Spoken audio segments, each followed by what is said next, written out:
18 horas. Notícias de Manaus, Amazonas, Brasil e do mundo. Agora na Mix. Mix, 6 horas e 1 minuto. Boa noite pra você em 100,7. Boa noite pra você que está ligado aí na melhor programação de Manaus, o melhor Mix do Brasil. Vamos começando mais uma edição do programa 18 horas. Aqui na apresentação, Carlos Júnior e Karime Leão. Na técnica e na operação, o DJ e produtor Ari Guedes. Na produção, Rodrigo Soares e Luciano Mateus. E lá no aplicativo Humano, transmitindo ao vivo e em cores para todo o Brasil, Wellington Trovão. Vamos que vamos, mais uma edição do 18 horas e hoje é terça-feira, Karime Leão, dia 16 de março de 2021. Vamos juntos, né, Cacá? Vamos que vamos juntos. Bora. Até às 7 da noite aqui no programa 18 horas. Uma boa noite especial pra galera que está acompanhando a programação aqui da Mix Manaus. E aquele salve pro pessoal do aplicativo Humano que nos assiste ao vivo em cores. Gente, dá um alô pra gente lá nas redes sociais. 18 horas News. Estamos em tudo quanto é lugar. Instagram, Facebook. Temos também nosso canal no YouTube, 18 horas News. Dá um like lá, né, Karime? Dá um like lá. Curta. Olha, Karime, vai ser realizada no Amazonas, interessante, uma pesquisa que vai testar a vacina contra a Covid-19 em pessoas com comorbidades. O estudo chamado COVAC Manaus pretende antecipar a vacinação em profissionais de educação e de segurança pública da rede estadual com idade entre 18 e 49 anos que trabalhem aqui em Manaus. Exatamente. As doses que vão ser usadas na pesquisa foram doadas pelo Instituto Butantan, responsável pela fabricação da Coronavac, por uma parceria com a Fundação de Medicina Tropical. As doses pertencem ao mesmo lote que está sendo utilizado no município de Serrana, lá no interior de São Paulo.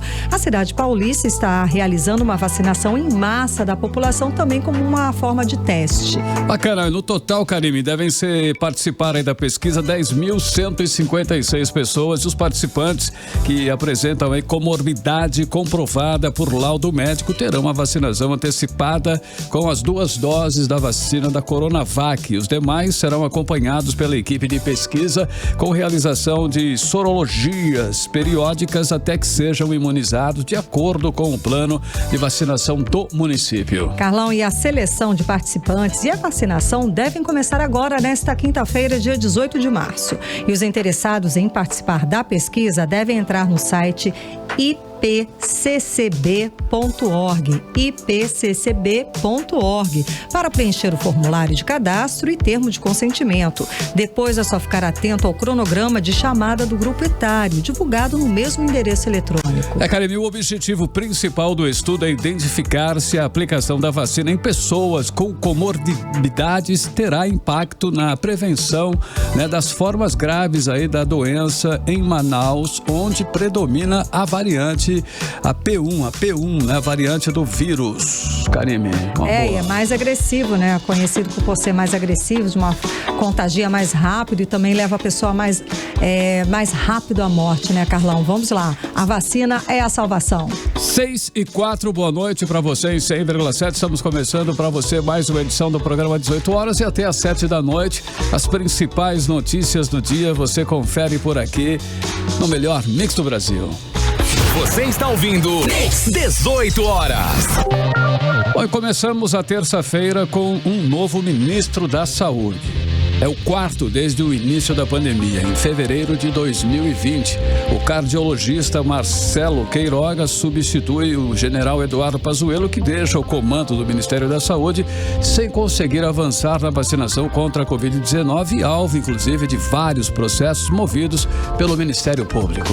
Natural de João Pessoa, Marcelo Queiroga é formado em medicina pela Universidade Federal da Paraíba. Fez residência em cardiologia no Hospital Adventista Silvestre, no Rio de Janeiro. Tem especialização em cardiologia com área de atuação em hemodinâmica e cardiologia intervencionista e preside a Sociedade Brasileira de Cardiologia. Marcelo Queiroga assume o ministério no pior momento aí da pandemia até então, com recorde de mortes diárias e expansão da doença em todas as regiões do país e a ocupação aí de quase 100% dos leitos em dezenas de grandes cidades do Brasil.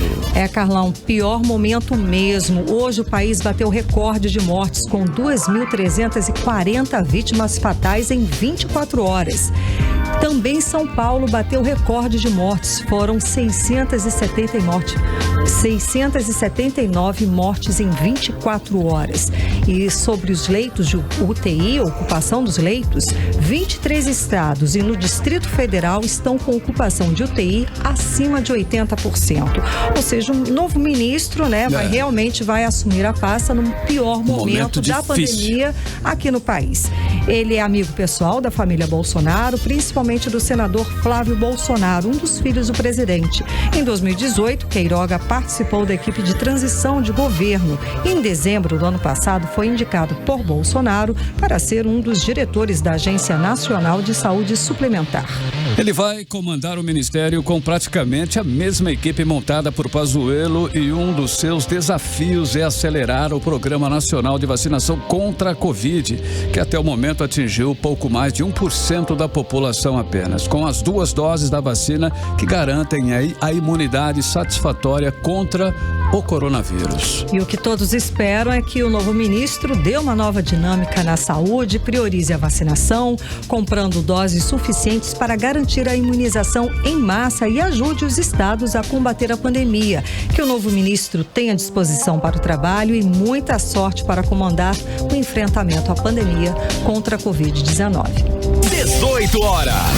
Olha, ainda sobre a pandemia, deputados estaduais ingressaram na manhã de hoje com um novo pedido de comissão parlamentar de inquérito, uma CPI, para investigar os gastos do governo Wilson Lima nas ações de combate à Covid-19 no Amazonas. Bom, e irregularidades é o que não vai faltar para ser investigado aí pelos deputados. Entre essas irregularidades estão os contratos superfaturados, gastos desnecessários e a crise de abastecimento de oxigênio no estado que provocou a morte por asfixia de dezenas de pessoas na capital e no interior. A proposta de criação da CPI da pandemia é dos deputados de oposição Wilker Barreto e Dermilson Chagas do Podemos. Os parlamentares pedem a investigação dos gastos com os recursos federais e estaduais durante a pandemia. E para ser instaurada na Assembleia Legislativa, a CPI da pandemia precisa de, no mínimo, 8 assinaturas, como explica a repórter Nathalie Moraes.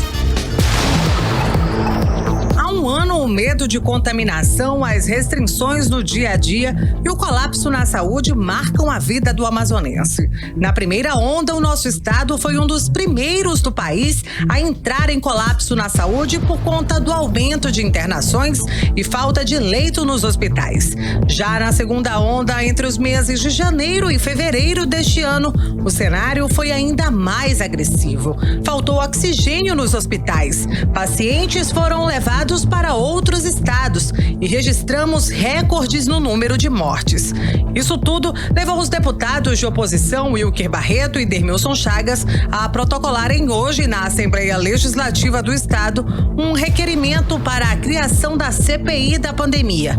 O objetivo é investigar os gastos com os recursos federais e estaduais durante este período. Os autores da proposta se baseiam nos constantes erros do governo do estado na condução da pandemia, que ultrapassa o número de 11 mil mortes. O deputado Wilker Barreto questiona os altos valores gastos até aqui. A sociedade quer saber, Denilson, para onde foi o dinheiro federal e estadual nos gastos do Covid.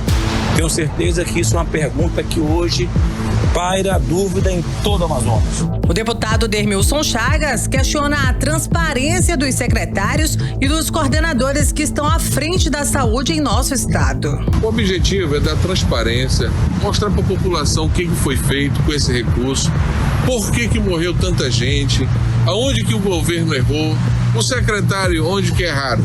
Então é para trazer esclarecimento. É uma informação que é essencial e que só pode vir através da CPI, onde nós conseguimos convocar, convidar e fazer as devidas providências aos órgãos de fiscalização, do Ministério Público do Estado e também ao Tribunal de Contas do Estado e da União. O objetivo é esse, é participar para você e dizer o que foi feito com tanto dinheiro que veio para o Amazonas e que ocasionou mais de 10 mil mortes no nosso estado por Covid. Para ser instaurada, a CPI da pandemia precisa de, no mínimo, 8 assinaturas. Até o momento, no documento, constam apenas as assinaturas dos deputados autores, Wilker Barreto e Dermilson Chagas. Nathalie Moraes para o 18 horas. Você está ouvindo 18 horas.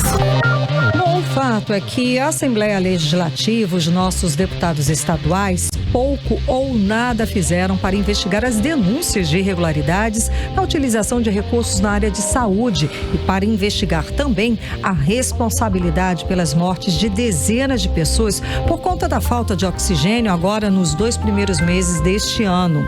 Aconteceram muitas irregularidades que realmente precisam ser investigadas a fundo pela Assembleia e tem aí o dever de fiscalizar exatamente o Executivo. E a sociedade, inclusive, ela exige aí uma ação dos deputados imediatamente. São 10 processos de pedido de impeachment contra o governador que estão dormindo simplesmente ali nas gavetas da Assembleia Legislativa. Nada anda, tudo está engavetado. É preciso dar uma resposta à sociedade e essa resposta tem que ser urgente para ontem. Conseguir 8 deputados para assinar a CPI não é difícil. Difícil é apurar as denúncias com independência e votar um impeachment com isenção. 18 horas. E o governo do Amazonas tem 3 dias para apresentar à Justiça Federal um plano de fornecimento de oxigênio que alcance todo o estado. A determinação é da juíza federal Jaisa Frache, que atendeu a solicitação do Ministério Público Federal. E o objetivo é evitar novas mortes por asfixia no estado. O Ministério Público Federal também quer saber se o oxigênio hoje no Amazonas é suficiente para atender a população local e os pacientes que estão vindo de outros estados através da Operação Gratidão. A reportagem é de Odineia Araújo. O pior cenário da pandemia da Covid-19 no Amazonas, registrado em janeiro desse ano devido à falta de oxigênio, jamais será esquecido por familiares dos mortos por asfixia. Entrou andando só dentro do caixão. A gente não pode nem ver lá. E não foi Covid, não. Foi descaso. Falta do oxigênio jogado atrás de uma porta. Seu Wilson, lama de verme. Tu é pior que o Covid, sabe por quê? Ele mata o pulmão. E tu mata uma família, seu desgraçado. Ai, mataram minha avó lá. Demorou nem 2 minutos.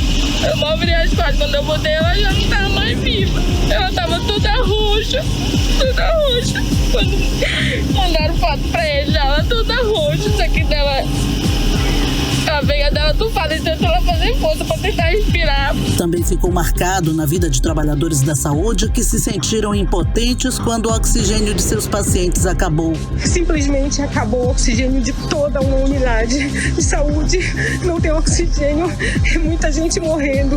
Quem tiver disponibilidade, por favor, oxigênio, traga aqui para o SPA da Policlínica da Redenção. Tem muita gente morrendo, pelo amor de Deus. Para evitar um novo colapso como registrado a partir do dia 14 de janeiro por falta de oxigênio, o Ministério Público Federal pediu que o governo do estado apresente um plano técnico de abastecimento de oxigênio. A procuradora da República, Michele Corbi, diz que o MPF entende que cabe ao poder público fazer planejamento e apresentar solução durante toda a pandemia, tanto com relação a atividades econômicas quanto ao fortalecimento do sistema de saúde. E também cabe ao poder público ter uma estrutura adequada para, por um lado, auxiliar estados, quando isso for possível, quando o Amazonas tiver capacidade para fazê-lo, sem que se corra o risco da população amazonense ficar desassistida. Então, o poder público deve equacionar todos esses interesses e realizar as melhores políticas públicas para a sua população, com planejamento e com responsabilidade. A juíza federal da primeira vara civil do Amazonas, Jaisa Frache, aceitou o pedido do Ministério Público Federal e determinou que o governador Wilson Lima apresente no prazo de 3 dias o plano de abastecimento de oxigênio que alcance todo o Amazonas. Esse plano também deve prever medidas para manter o fornecimento do insumo. Ainda conforme a procuradora da República, Michele Corbi, o Ministério Ministério Público também quer saber se o oxigênio que tem hoje no Amazonas é suficiente para atender a população local e os pacientes que estão vindo de outros estados através da Operação Gratidão. É louvável e legítimo que o estado do Amazonas queira retribuir o que foi feito com seus cidadãos, o acolhimento que foi dado por outros estados durante o período crítico do começo do ano da pandemia. No entanto, deve haver um planejamento adequado para que tanto cidadãos amazonenses quanto pessoas de outros estados que sejam eventualmente transferidas para o Amazonas tenham garantido um tratamento de saúde digno e adequado, que atenda às demandas tanto da população local quanto dessas pessoas que venham a ser transferidas. Perguntamos ao governo do estado sobre essa decisão da Justiça e se existe um plano de abastecimento de oxigênio, mas até o fechamento da reportagem não recebemos resposta. Odinei Araújo para o 18 horas. E a impressão que se tem é que ninguém aprendeu nada depois de um ano de pandemia. Ninguém aprendeu nada, ninguém se reorganizou, não foi investido dinheiro na saúde, os equipamentos hospitalares continuam da mesma forma. Parece que não existiu pandemia e que a gente não passou por piores momentos com recordes de números de internação, mortes e sepultamentos. Essa ação da Justiça Federal é importantíssima, sim. Afinal de contas, o Amazonas não pode ser surpreendido com um novo colapso no abastecimento de oxigênio medicinal, como vimos em janeiro e fevereiro deste ano. E só com planejamento, com gestão, com vontade política também, podemos evitar uma nova crise de abastecimento caso tenhamos aí um novo pico de pandemia. E nós sabemos que esse governo não tem iniciativa, não é proativo. Ele realmente, esse governo, essa gestão, o Wilson Lima, só age obrigado pela justiça ou pelos órgãos de controle. Você está ouvindo 18 horas. O Amazonas começou a receber pacientes com Covid-19 vindos de outros estados por meio da Operação Gratidão. Na madrugada de hoje, o nosso estado recebeu 2 pacientes vindos de Rondônia, sendo um homem e uma mulher. E os pacientes chegaram a Manaus e foram encaminhados ao Hospital Delfina Aziz. A repórter Nathalie Moraes acompanhou essa chegada e traz mais detalhes pra gente. Vamos acompanhar. Pacientes de Rondônia com Covid-19, entre eles um homem e uma mulher, foram recebidos para tratamento em Manaus. Eles chegaram ainda na madrugada de hoje e estão internados no Hospital Delfina Aziz. O Amazonas tem hoje 8 leitos de UTI disponíveis para atender os pacientes de Rondônia e do Acre na Operação Gratidão. Na semana passada, outras 2 pessoas de Porto Velho foram recebidas em Manaus. Logo em seguida, o apoio do Amazonas a outros estados foi adiado. Segundo o governo, ainda não tínhamos reserva de leitos suficientes e a prioridade das vagas eram para os pacientes do interior do nosso estado. Com a retomada da ação, o governo retribui a ajuda recebida no momento mais agudo da pandemia em nosso estado, vividos entre os meses de janeiro e fevereiro deste ano, quando mais de 542 pessoas precisaram ser transferidas para fazerem o tratamento em outros estados do país. Segundo o secretário de Saúde, Marcelo Campelo, além do Delfina Aziz, serão disponibilizados leitos no Hospital Newton Lins, no Hospital e Fundação de Medicina Tropical e também no Pronto-Socorro Platão Araújo. Nos sentimos no dever de gratidão de receber esses pacientes de outros estados. Para isso, nós fizemos um planejamento, conversamos com os órgãos de controle previamente sobre essa nossa iniciativa.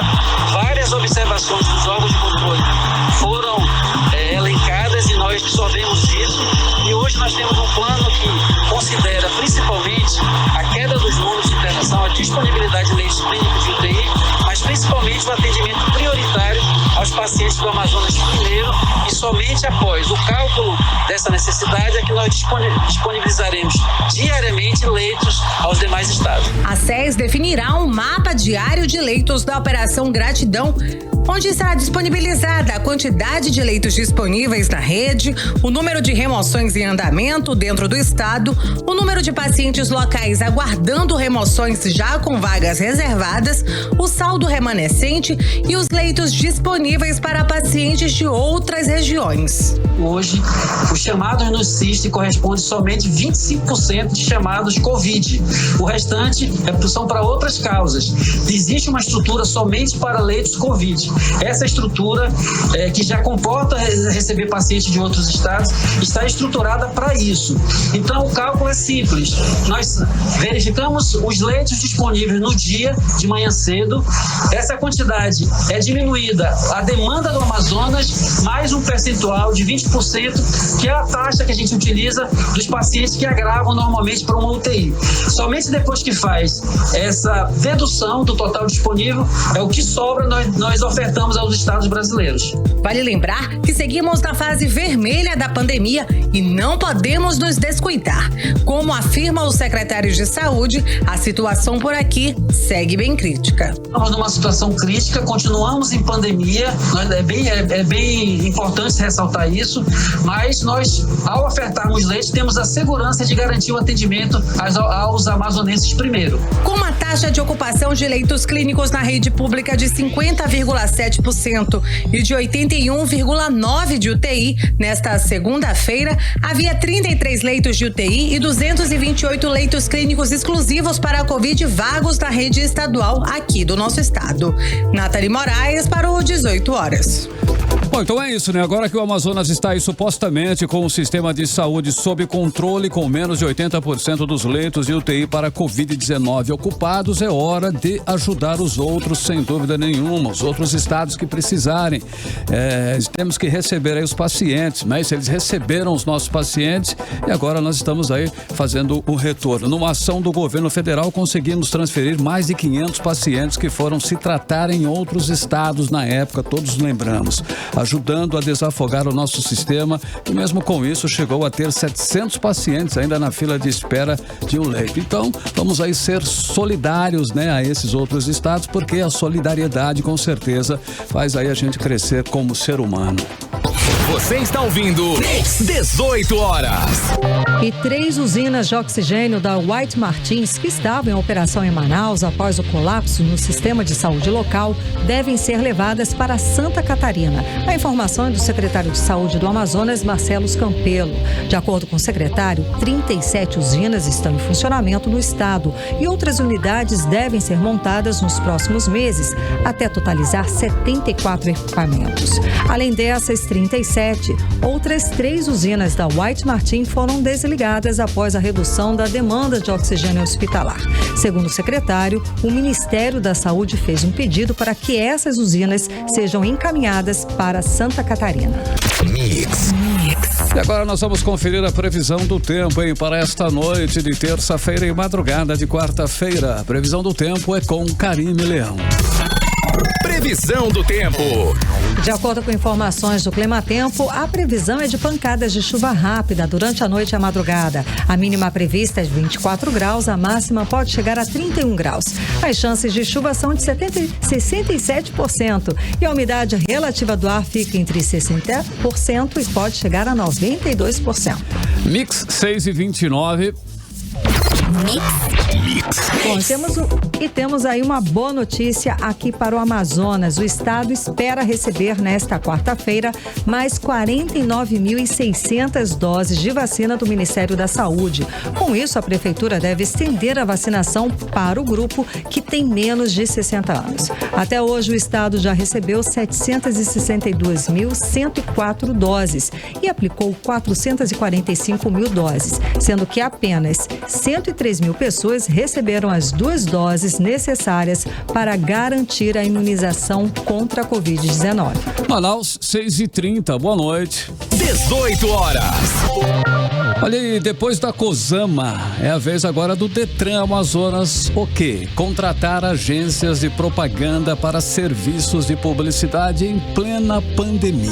Carlão, e a licitação acontece depois que o Tribunal de Contas e a Justiça do Amazonas suspenderam um contrato de mais de 4 milhões de reais para propaganda da COSAMA e mais de 9 milhões de reais no aluguel de jatinhos executivos. E essas decisões aí, elas consideraram que os gastos não são prioridades em meio a uma pandemia. A repórter Odineia Araújo tem esses detalhes. O governo do estado insiste de que a propaganda é a alma do negócio e de fato é, mas não nesse momento em que faltam leitos, sobram pessoas na fila de internação e dezenas de mortes por Covid-19 são registradas todos os dias, anunciando que a pandemia do coronavírus ainda não acabou. Hoje, o Centro de Serviços Compartilhados do Amazonas anunciou a sessão para a abertura das propostas técnicas e de divulgação do resultado do julgamento das propostas da licitação 028/2020 na modalidade concorrência de contratação de agência de propaganda para serviços de publicidade do Detran, que é o Departamento de Trânsito do Amazonas. Ou seja, em plena pandemia, o governo do estado anuncia a licitação para a propaganda do Detran. Anunciada no ano passado, a licitação ocorre mesmo depois de o Tribunal de Contas do Estado e a Justiça do Amazonas suspenderem contratos do governo considerados desnecessários. É o caso, por exemplo, da suspensão do contrato de publicidade para a Cosama, Companhia de Saneamento do Amazonas, no valor de mais de R$4.300.000. Também foi cancelado o contrato de aluguel de jatos executivos no valor de mais de R$9.300.000 para uso do governador Wilson Lima. Essas decisões do TCE e da Justiça consideraram que os gastos não são prioridades em tempos de pandemia com base em decreto do próprio governador. O deputado Serafim Corrêa disse que não faz sentido, em plena pandemia, ter propaganda pública a menos que ela esteja relacionada à forma de combate à pandemia, orientação quanto aos cuidados como o uso de máscara, álcool em gel, lavagem das mãos e medidas de distanciamento, como já está sendo feito pelo governo do estado. Não faz sentido fazer propaganda do Detran ou da Cosama, não faz nenhum sentido neste momento. É uma questão de bom senso e por esse caminho nós nem vamos resolver o problema da pandemia e nem vamos resolver os problemas do Detran, que aliás é uma autarquia que funciona muito bem, que não precisa de propaganda. Para o deputado Dermilson Chagas, é inadmissível ver governadores de outros estados investindo na compra de vacina contra a Covid e o governo do Amazonas gastando com publicidade e recursos judiciais. Enquanto outros governadores se reuniram lá atrás para comprar vacina e vacinar seu povo, o governo daqui do estado entra na justiça contra uma decisão judicial. Mas vale ressaltar que lá eles já compraram 37 milhões de vacina para toda a população do Nordeste. Aqui nós ainda estamos perdendo vida. Espero que o governador se conscientize e saiba da importância da vacina para o povo do Amazonas, que ainda sofre com o coronavírus. Tentamos ouvir o governo do estado sobre a licitação para a propaganda do Detran, mas até o fechamento da reportagem não recebemos retorno. Odinei Araújo para o programa 18 horas. Bom, é dinheiro público, né? Dinheiro público. Então deveriam perguntar, né? Fazer uma cariação, um voto da população para saber, vocês querem investir em publicidade do Detran ou em compra de vacina ou insumos hospitalares? O que vocês acham? Gente, não dá, né? O que todos querem agora, com certeza, é prioridade nos gastos com a saúde, reequipar os hospitais, uma UTI no interior do estado. O Amazonas não tem UTI fora de Manaus. Isso é assim inconcebível mesmo depois de um ano de pandemia. Bom, e como nós ouvimos na reportagem da Odinei Araújo, existe um decreto do próprio governador que impede esse tipo de gasto em ações não prioritárias. Todos os esforços, é claro, devem ser direcionados para melhorar o sistema de saúde, para garantir um atendimento digno para as pessoas. No atual momento, tudo fora desse setor, fora desse escopo, é supérfluo, não é prioritário. Economia. As vendas do setor imobiliário cresceram 18% em 2020 em comparação com o ano de 2029, segundo dados divulgados pela Associação das Empresas do Mercado Imobiliário do Amazonas. E por muito pouco não foi atingida aí a meta de negócios da ordem de R$1 bilhão. Vamos conferir mais detalhes na reportagem de Ananda Chama. Segundo dados divulgados pela Associação das Empresas do Mercado Imobiliário do Amazonas, mesmo com a pandemia, no ano de 2020, o setor imobiliário finalizou com o crescimento de vendas em 18%, equivalente a 957 milhões de reais comparado ao ano de 2019. O mercado imobiliário vem se recuperando desde que foi afetado pela retratação econômica e, devido à confiança do comprador e com juros mais baixos, vem crescendo gradativamente no Amazonas. Mesmo com o crescimento de 18% em 2020, a projeção feita pela ADEMI Amazonas, que era de um faturamento de R$1 bilhão, em média 23% comparado ao ano de 2019, não foi atingida. Conversamos com o presidente da ADEMI Amazonas, Albano Máximo, para saber quais as projeções para 2021. Esse primeiro semestre, com certeza, vai ser um primeiro semestre fraco. As indicativos que a gente tem dos primeiros meses do ano é que eles têm sido muito abaixo daquilo que a gente vinha conseguindo nos anos anteriores. O que se espera é que a partir de julho, com essa campanha maciça de vacinação que está acontecendo, a gente tenha uma retomada do mercado gradual. Tá? Então, o mercado esse ano vai ficar no máximo igual ao que era o ano passado. Albano falou também dos desafios para esse ano. Os desafios esse ano não dependem muito do setor. Agora, o setor sempre é um setor que puxa a economia. É um setor que tem muito otimismo. Numa recente pesquisa efetuada pela Abrainc, com os principais players do mercado, eles mostram que a tendência é de otimismo para o ano de 2021. Então, o setor vai continuar trabalhando, aguardando a conjuntura se estabilizar, tá certo? E eu acho que a gente vai fechar um ano bom também em 2022, um ano de retomada. Ananda Chama para o 18 horas. Você está ouvindo 18 horas.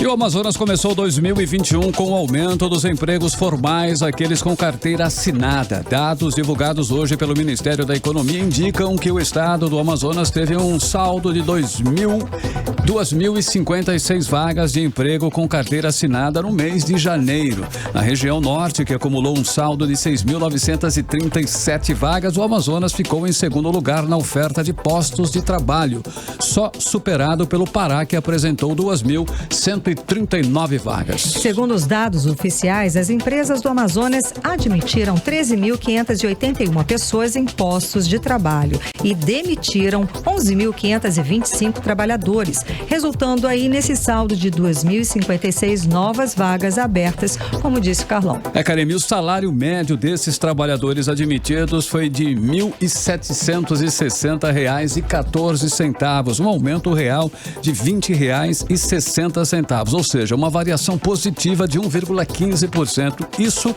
no pior mês da pandemia de Covid-19. E esse crescimento no número de empregos formais registrados aqui no Amazonas também foi identificado nos demais estados. E isso levou o Brasil a fechar janeiro com um saldo de 260.353 empregos formais, considerando as contratações e demissões. O saldo é o melhor da série histórica para o mês de janeiro. O número também é maior do que o registrado em dezembro de 2020, quando a geração de novos empregos ficou em 142.690 postos de trabalho. 18 horas. Entrevista do dia. E o Senado adiou para esta quinta-feira a votação do projeto de decreto legislativo 87/2021, de autoria do senador Eduardo Braga, do MDB do Amazonas, que revoga os efeitos do decreto presidencial que atinge as fábricas de bicicleta do país com a redução tributária. O adiamento aconteceu a pedido da própria bancada amazonense. E para falar mais sobre esse assunto, vamos conversar com o senador Eduardo Braga, líder do MDB do Senado. Boa noite, senador. Seja muito bem-vindo. Obrigada pela sua disponibilidade na agenda para conversar com a gente hoje aqui. Eu que agradeço a você, Karime, ao Carlão e a todos da Rádio Mix. Realmente hoje tivemos uma informação muito boa e muito importante para o Amazonas, porque, como todos sabem, houve uma resolução da CAMEX baixando o imposto de importação, o que coloca em risco todos os empregos que nós produzimos no polo de bicicletas aqui no Amazonas. Isso significa, entre empregos diretos e indiretos no Amazonas, algo como 5 mil empregos. E no Brasil inteiro, porque em 18 estados existem fábricas de bicicleta no Brasil, nós estamos falando de algo como 15 mil empregos que o Brasil estaria simplesmente exportando para a China. E a Camex amanhã vai deliberar uma nova resolução aonde revoga a resolução anterior, que baixava o imposto de importação de forma desmedida, fazendo com que nós possamos preservar a indústria de bicicletas na Zona Franca e em todo o Brasil. E, em função disso, construímos um acordo com o Ministério da Economia para deixarmos para a próxima sessão deliberativa do Senado, havendo, portanto, aprovação amanhã dessa nova resolução, fica prejudicado o projeto de decreto legislativo e nós alcançamos o nosso objetivo, que é salvar empregos no polo industrial, salvarmos empregos em Manaus e garantirmos que nós teremos novos investimentos no setor de bicicletas. Portanto, essa é uma excepcional notícia no momento em que o Brasil vive o pico da pandemia, o que gera, obviamente, desemprego, gera preocupação nos empresários todos que estão sofrendo com essa pandemia. Portanto, essa é uma boa notícia que nós esperamos ter a confirmação no dia de amanhã. Sem dúvida, senador. E quais são as chances reais aí desse decreto legislativo ser aprovado pelos senadores? São necessários quantos votos para ele ser aprovado? Bem, na realidade a maioria é simples, mas eu creio que se amanhã a Camex revogar a resolução anterior e aprovar essa nova resolução que corrige os erros da resolução anterior, nós não precisaremos sequer votar o decreto legislativo, porque teremos alcançado o objetivo, que é manter a competitividade das bicicletas brasileiras e assim garantir empregos na Zona Franca, no Nordeste, no Piauí, em São Paulo, em Minas Gerais, Brasil afora. São 18 estados que possuem mais de 300 fábricas de bicicletas no Brasil. É impressionante esse número, inclusive eu mesmo desconhecia.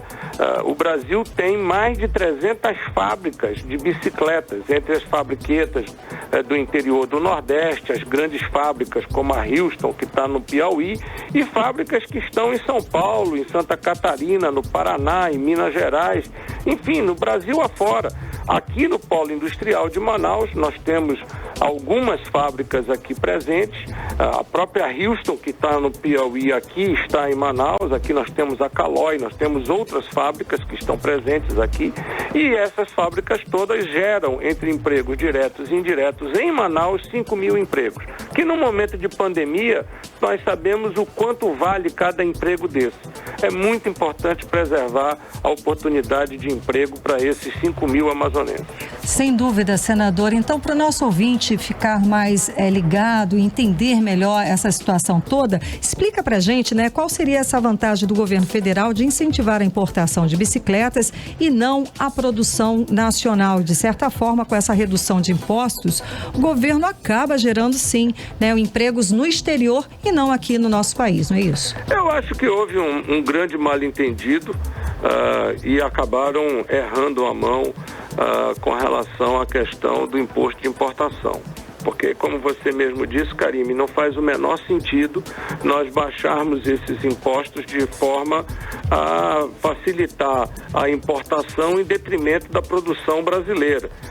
Seria gerar emprego na China e demitir brasileiros no momento em que o Brasil tem quase 15 milhões de desempregados.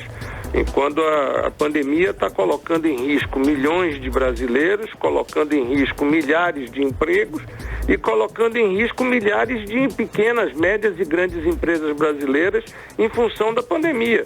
Portanto, não faz nenhum sentido.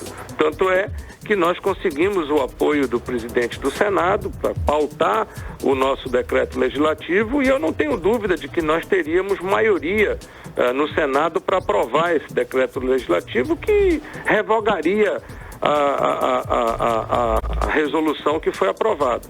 Mas o governo compreendeu, eu quero aqui acreditar que amanhã nós teremos uma solução pacífica com a Camex, o que vai garantir os empregos dos brasileiros e garantir a competitividade da nossa indústria e, ao mesmo tempo, ter uma projeção de uma política equilibrada no imposto de importação. Ok, senador, com essa situação aí, de um modo geral, nós podemos dizer que a Zona Franca avançou pouco na gestão do presidente Bolsonaro e faltou mais compromisso do presidente com o polo industrial de Manaus até agora, na sua opinião. O que o senhor tem a dizer para nós sobre isso, senador? Olha, nós sofremos no polo industrial uma disputa permanente. Todos nós amazonenses sabemos que o nosso polo industrial, que é a nossa Zona Franca, sempre teve o estado de São Paulo como um grande opositor nosso, porque a insensibilidade muitas vezes de alguns sempre olharam para o Amazonas com um olhar de quem não gostaria que aqui tivéssemos o polo industrial que temos. Todo amazonense sabe disso. O presidente Jair Bolsonaro, é preciso fazer justiça a ele nunca foi contra a Zona Franca nos seus discursos, ele esteve aqui no Amazonas várias vezes, se comprometeu com a Zona Franca, etc. Não foi, é bem verdade, o presidente Bolsonaro, foi o presidente Temer, que era inclusive do meu partido, e eu rompi com ele por causa disso. Foi ele que baixou os impostos com relação aos concentrados de refrigerantes, que nos causou grandes problemas. E nós acabamos equilibrando isso com o próprio presidente Bolsonaro. Por outro lado, foi o presidente Bolsonaro que baixou de tal forma os impostos sobre os videogames que a Sony foi embora do Brasil. E ao ir embora do Brasil, penalizou a Zona Franca de Manaus. Agora nós teríamos um prejuízo com as bicicletas, mas graças a Deus, o governo federal, o próprio presidente Jair Bolsonaro, o ministro da Economia, reconheceram que isso era um equívoco e todos nós queremos crer que amanhã nós teremos finalmente a correção de rumo com relação às bicicletas, o que é para nós importante, porque encerra um ciclo de precedente que pode colocar em risco a Zona Franca de Manaus e milhares de empregos, porque, afinal de contas, a Zona Franca gera 80 mil empregos diretos, mas a nossa economia depende desses empregos diretos e indiretos que o polo industrial gera. Senador, vamos mudar um pouquinho de assunto para falar das vacinas de Covid. Eu acabei de falar hoje, a gente deu a notícia aqui, que o Amazonas espera receber nesta quarta-feira, amanhã, 49.600 doses de vacina do Ministério da Saúde. Com isso, a gente consegue ampliar aí a vacinação aqui no estado. Como é que está o seu trabalho no Senado sobre o combate à Covid-19, senador? Bem, nós estamos permanentemente acompanhando essa questão da vacinação. Primeiro porque creio que vacina imediatamente é a única forma que nós temos de salvar vidas no curto prazo no Brasil. E, lamentavelmente, o Brasil deixou de ter um planejamento no segundo semestre do ano de 2020, o que acabou penalizando a nossa compra de vacinas no primeiro semestre de 2021. E veja que o cronograma e a previsão de entrega das vacinas estabelecidas pelo ministro Pazuello não se cumpriu. O próprio ministro chegou a anunciar, quase um mês atrás, que nós iríamos começar uma vacinação de 50 anos para cima no Amazonas. Lamentavelmente, não conseguimos cumprir esse cronograma. Nós estamos permanentemente cobrando, aprovamos tanto uma medida provisória quanto um projeto de lei para aumentar o leque de opções de fabricantes de vacina para que o Brasil pudesse comprar. É o caso da Pfizer, por exemplo, que no ano passado nos ofereceu em agosto 70 milhões de doses para nos entregar em dezembro e o Brasil deixou de comprar. Agora nós estamos comprando 100 milhões de doses da Pfizer. Da Janssen, que é a Johnson & Johnson, nós estamos comprando 38 milhões de doses, mas isto tudo com programação de entrega a partir de abril. Portanto, até lá, nós dependeremos exclusivamente da vacina da Fiocruz e do Butantan, da AstraZeneca e da Coronavac. E eu continuo dizendo que a vacina é fundamental. Nós brigamos muito para que o Amazonas pudesse ter sido diferenciado com um percentual de vacinação, mas isso não é mérito nosso. Eu gostaria que nós não tivéssemos que estar brigando, porque tivemos tantos mortos em janeiro e fevereiro no nosso estado, que é mais do que nós perdemos em todo o ano de 2020. Portanto, isso não é vantagem nenhuma. Você ter mais vacina em função de ter tido tantos mortos, na realidade, nós gostaríamos era de ter evitado que essas mortes tivessem acontecido e com uma grande vacinação no país. E, lamentavelmente, nós estamos vendo que o pico da pandemia está acontecendo exatamente no momento que nós estamos falando. O Brasil bate hoje, lamentavelmente, mais um recorde triste de mortes em função da pandemia. Okay. Pois é, senador, triste mesmo. Muitíssimo obrigada pela sua participação. Eu que agradeço a você, Carlão, a Karime, a todos e a Rádio Mix por me dar essa oportunidade de prestar contas do nosso trabalho e de esclarecer a nossa luta em torno do trabalhador, da Zona Franca, do nosso estado, em defesa de oportunidades no momento de crise tão grande e no momento em que choramos a perda de tantos brasileiros. Portanto, a minha solidariedade a todos aqueles que perderam entes queridos, familiares, amigos, para uma pandemia que é traiçoeira e que tem nos imposto muito sacrifício e muitas dores. Obrigado, muitíssimo senador. Obrigada. Boa noite. Conversamos. Boa noite. Muito obrigado. Obrigado. Conversamos com o senador Eduardo Braga, líder do MDB no Senado. 6h55, boa noite. Você está ouvindo 18 horas. E vamos conferir agora uma reportagem de Ananda Chama sobre exatamente esta questão do imposto das bicicletas, para que a gente entenda tudo direitinho. Vamos conferir. O projeto de decreto legislativo apresentado pelo senador Eduardo Braga, que visa suspender os efeitos da decisão do governo federal de reduzir a alíquota do imposto de importação de bicicletas, foi incluído na pauta de votações no plenário do Senado. A proposta teve a assinatura dos senadores Omar Aziz, do PSD, e de Plínio Valério, PSDB. O PDL estava previsto para ser votado na pauta de hoje, mas o ministro da Economia, Paulo Guedes, entrou em contato com o senador Eduardo Braga para dizer que iria resolver a situação na reunião do Comitê Executivo de Gestão da Câmara de Comércio Exterior, que seria prevista para amanhã. Ontem à noite eu fui contatado pelo ministro Paulo Guedes, no sentido de que já se colocou na pauta da CAMEX de quarta-feira uma proposta de resolução de imposto de importação que resolverá o problema do polo de duas rodas. Então, hoje, na sessão do Senado, nós iríamos votar hoje o decreto legislativo que revogaria a resolução da CAMEX. Nós estamos pedindo um adiamento da votação nossa para quinta-feira, para que, se a CAMEX resolva amanhã, na quarta-feira, retroagir e consertar a resolução dela, voltando a garantir 31,5% de imposto de importação para as bicicletas no Brasil e não os 20% como ora estava previsto, aí ficará prejudicada a votação do nosso PDL e nós conseguiremos, com a ajuda de Deus, salvar os empregos do setor de duas rodas, tanto na Zona Franca como no resto do Brasil. No dia 18 de fevereiro, foi publicado no Diário Oficial da União a resolução do Comitê Executivo de Gestão da Câmara de Comércio Exterior, vinculada ao Ministério da Economia, que determinou a redução da alíquota de 35% em março, 25% em julho e 20% em dezembro das importações de bicicletas. Ananda Chama para o 18 horas. 18 horas.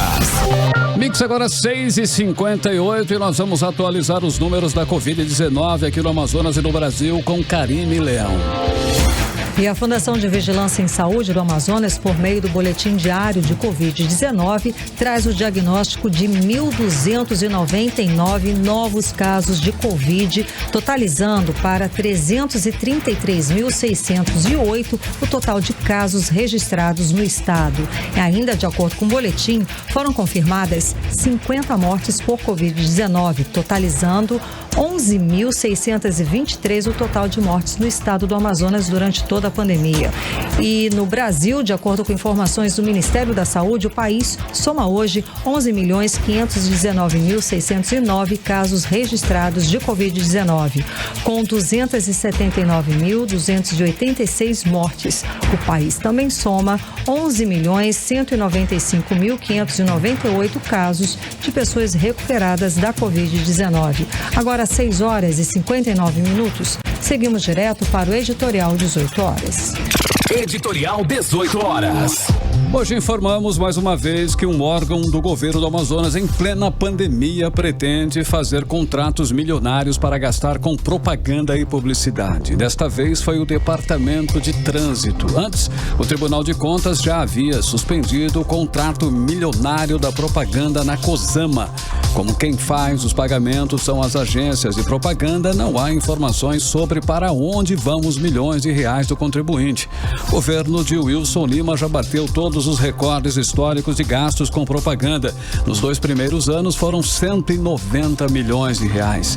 E a previsão é de mais 100 milhões de gastos este ano apenas via Secretaria de Comunicação. Para onde vai tanto dinheiro? O portal da transparência do governo não mostra. Enquanto isso, o contribuinte que banca essa dinheirama toda fica a ver navios. Claro, esperando melhorias na saúde, esperando melhorias na educação e na segurança pública. 18 horas. 7 em ponto, Karime, finalizando assim mais uma edição do 18 horas de hoje, terça-feira, hein? Um beijo, obrigada pela companhia, até amanhã. Continue bem, continue em 100,7 amanhã. Amanhã, quarta-feira, a partir das 6 da tarde, as principais notícias do dia para você aqui no melhor Mix do Brasil, mais uma edição do 18 horas. Boa noite, até lá.